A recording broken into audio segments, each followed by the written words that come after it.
Alright, so as you can see from the title of the video, I'm going to be showing you how I bought and sold this 1999 C5 Corvette for some profit.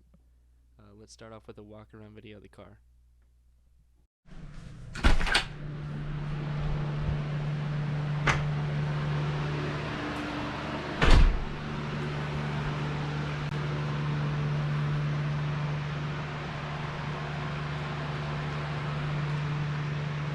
So this is my neighbor's Corvette.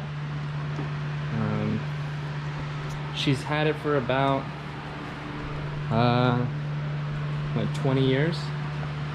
They purchased it in 2001. I'm gonna open up the garage here a little bit. So she's letting me look it over because I've always seen it. It's right across the street since I was probably 5 years old when we moved into this house. I've seen this Corvette, so I saw a little for sale sign on it, so I think I was just forced to buy it, you know. I'm just kind of taking a look at it before, and a few things that I noticed. There's a little scratch right here, and it looks like to be the exact same size as this type of thing, so she just got a little bit too close to the rear of the garage.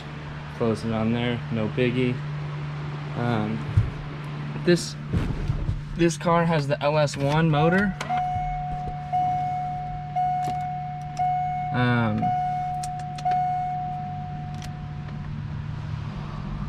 It's a pretty clean interior. It's got the 6-speed in it. It's in gear right now. Everything is original, literally hasn't even been touched. This is a removable top here. Super clean example of a C5 Corvette. Gotta love these cars, they're freaking sick. Let's give it a little startup. Starts right up. And the best part about this car is that 2.5 miles per gallon. It's got 68,000 miles on it. It's a 99 C5 and it has been barely driven. So yeah, I'm just kind of checking it out. Kind of taking a little quick look over it. Let's pop the hood on it. Let me show you, it's super quiet. It runs really, really smooth. It's been sitting for a while, so it's got a little bit of dust everywhere. As you can see right off the bat, a brand new alternator. But yeah, I'm just kind of looking it over, making sure that I'm making a good decision here. Pretty dang new battery, 421.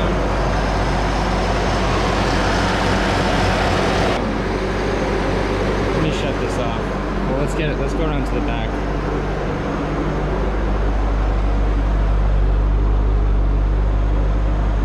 Fans are a little bit loud, so you can't hear the exhaust, but it runs really good.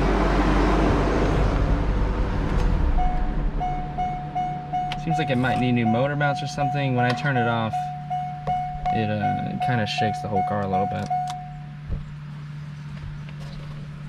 But I'm pretty excited about this one. Like I said, it's a car that I've seen ever since I was a little kid, and I just think it's crazy that I actually have the chance to own it. I have the cash ready to go. I'm just kind of looking everything over. She said that it needs a tire pressure sensor into you know, which one I need to go out and buy. It doesn't even throw a code, it just doesn't show what the pressures are. It doesn't show like the low pressure or anything like that. Another problem that it has, they said it needs a passenger window motor, so I'm going to try and roll it down. I haven't tried this yet. Nothing. Absolutely nothing.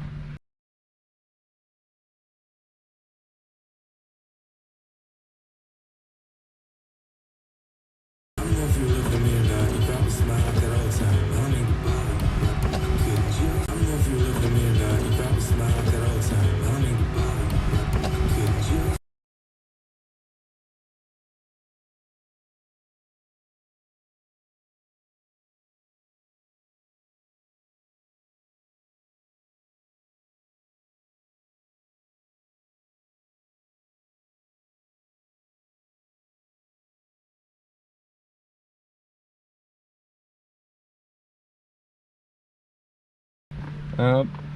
So I don't know what that could be. And then another big issue, I mean, it's not big, but it's a real pain to fix. When you go into here, oh, crazy thing is it's got heads-up display. I don't know if you can see that. Yeah, you can. Yeah, it's so sick. I think that hold key, wait 10 seconds. I don't know what that means, but So this leads us to the next issue. Sometimes when you drive the car, you would get this warning light on. It would say that it's reduced power. It would pan all the gauges to max. It would disable the AC. It would turn off the radio. All sorts of stuff, which was pretty scary. I found that this would happen when the window would stop working as well. So I thought that those two issues were linked, and that maybe that the issue with the window was making the car think that it was being stolen or something. And so it would do reduce power and turn everything off to make sure that the car wasn't being stolen. I think this is the reason why that they were selling the car. They were super adamant on me getting the car checked out before I bought it, but I found out this issue after I bought it. But it turns out that it was actually just exactly related. Once I put the zip tie and the harness between the door and the body, that issue never popped up back again. It was super simple fix. Probably cost me like, 10 cents. okay, so one thing when you go into this little setting here, the oil pressure is just dumb high, like 127 psi. Like, dude, that would be blowing the dipstick out like a rocket out of the oil pan. Like, there's absolutely no way. It would be sucking that thing dry. Like, there'd be no oil in the oil pan. It would just all be at the top because of the oil pressure. Like, there would just be so much pressure pushing out from the pump. Like, there's just absolutely no way. Pop the hood here, or I don't even know what they call this, the trunk.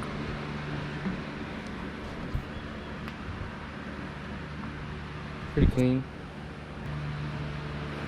But yeah, I'm really excited for this little build or flip action here.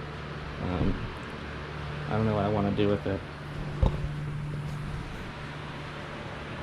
But yeah, it's a pretty sick car. Once I clean all this up, it's so dirty. Like, the paint feels like, I mean, it's in really good condition, but the paint just feels like crap.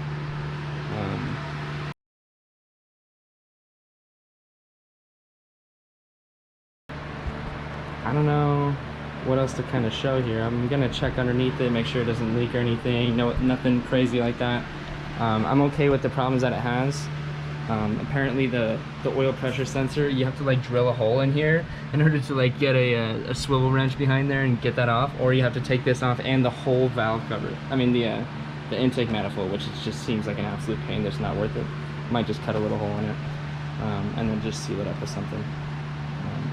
Anyway, but yeah, let's gonna take it for a drive and see what happens. See if it's worth the buy or not. So I didn't end up fixing that oil pressure sensor. It just wasn't worth it. The steering wheel did develop a little bit of a shake that I did not notice before I purchased the car, so I put new brake rotors on it and that fixed it perfectly. They were just probably a little bit warped. Got the car cruising perfectly. This thing was great. At this point, it was perfect, ready for sale. So besides those little issues that didn't really matter to the next owner. Here's the ad that I made for it. I'm just gonna kind of go through some of the pictures. I hired one of my buddies who takes photos professionally. He, took me like 15 photos, $100, nothing major. I was happy to pay him for these because they were spectacular. I even actually had some people reach out to me just saying, dude, these photos are amazing. This is an awesome car. Good luck with the sale. Like, I'm not interested, but I just came across these photos and was just in awe by the amount of quality that these photos were. It really does pay off to take good photos of the car that you're selling. It's totally worth it. So if you have bad camera or bad camera skills, I would honestly just pay someone. It's definitely worth it in the end because just look at these photos. Like, they speak for themselves. They're super nice. Here's the plug for the guy that I go to. His name is Anthony. Takes great photos. A couple tips just to end off the video. I would just weigh out your, options on whether you think you should fix something or not. Not everything is worth fixing because it's not going to make you money at the end of the day. If the whole project is just to make money, you just kind of got to realize that if something's going to cost you a couple $100 and multiple hours of time, but it's really not going to affect the value at the end of the day because you can convince someone that it's no big deal. Just like this oil pressure sensor, it's obviously not an issue. The car runs perfectly, so I just explained to him that it's a simple fix, and he was just like, whatever. So just those type of things, you don't really need to fix everything and make the car perfect because it's not worth it at the end of the day. Alright, so here's a little overview of the deal I made. I bought the car for $10,500. I picked up just the little stuff I needed, like brakes, other miscellaneous stuff like the window motor. I also spent money on clay bar wax polish if you really want to count that. But I listed the car for $17,000, which is about the top of the market based on the condition of the car. Needed a few things just like tires and just little stuff like that. I ended up getting an offer for $15,500. He pulled out the money. I looked at the $5,000 profit. I couldn't turn it down, so I just took the deal. Overall, this is one of my most profitable and enjoyable flips I've had so far. I hope you guys enjoyed the video and learned a few things. I didn't really film much of this car, so it was a bit hard to make a quality video, but I'll have videos of my other flips that I will be documenting on this channel. I'll also be providing my secrets to making money while driving really fun cars like this, so don't forget to subscribe. It only takes 1 second, and it also motivates me to put out better videos. In my next video, I'll be showing my process on how to read markets and find the best deals, so don't miss out. Thanks for watching.